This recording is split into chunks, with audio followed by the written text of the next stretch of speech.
Hey YouTube, this is Gun73 making another video, and today we'll be talking about and this comes out of the video I was talking about with the frame lock, saying if people prefer full tie or half tie.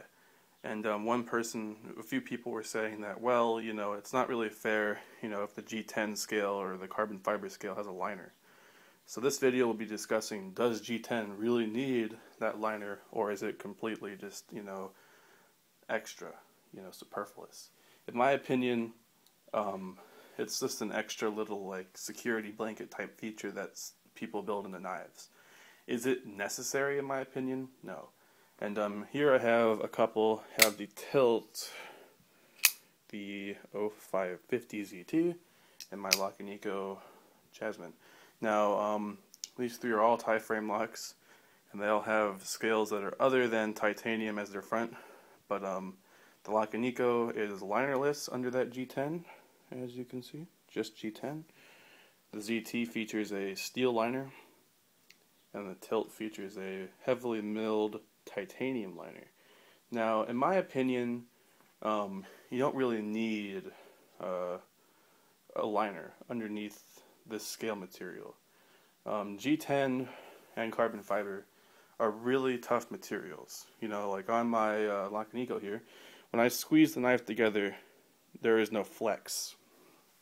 G10 is very structurally sound. It's a tough material, and really it just doesn't need a liner. And then people might say, well, it's stronger. And to that I'd reply, show me a picture of a knife that has failed on this scale. That's the burden of proof. I haven't seen any knife having a hard use knife or a knife being used or abused. I've never seen one break here. Really, I mean, the points where the knife on a frame lock at least would break, it might have a problem up here at the tang, lock bar interface, the cutout, and perhaps, the stop pins. Those are really where all the stress is, and maybe the pivot. There's no real, I don't really see this breaking at all. And even if it did, would a liner really help? If we're talking about strength, that much abuse and force being put into this, it might deform the steel. And even if we're talking that much strength and that much force, I think other parts of the knife would give before this was even a worry about being structurally sound, if it's thick enough. Sorry about that horrible bump. Like this G10 here, I'm not sure how thick it is. It's probably 1/8 of an inch. So, it's not thin by any means. It's not just going to up and break on you. It's not wafer thin or anything. I guess you could get away with using less scale material, but G10 isn't expensive. And carbon fiber isn't really that inherently expensive either. If you're making it, you can see how thick the liner is there on the titanium side.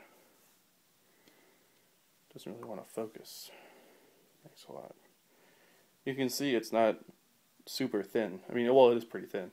It's not super thick, making the carbon fiber that much, thicker wouldn't have been much of an expense, at least in my opinion. So basically, I really don't think that you'll need a liner there. And I guess my first exhibit of a knife that I don't have here would be a Strider. Striders don't use liners on their G10. They're pretty much regarded as hard-use knives. I would wager to guess that Striders, a lot of them have been used hard, possibly even abused, and I've never seen one where the G10 was busted up. So, thanks for watching, guys. Hope you enjoyed the video, and I'll see you in the next one. Bye.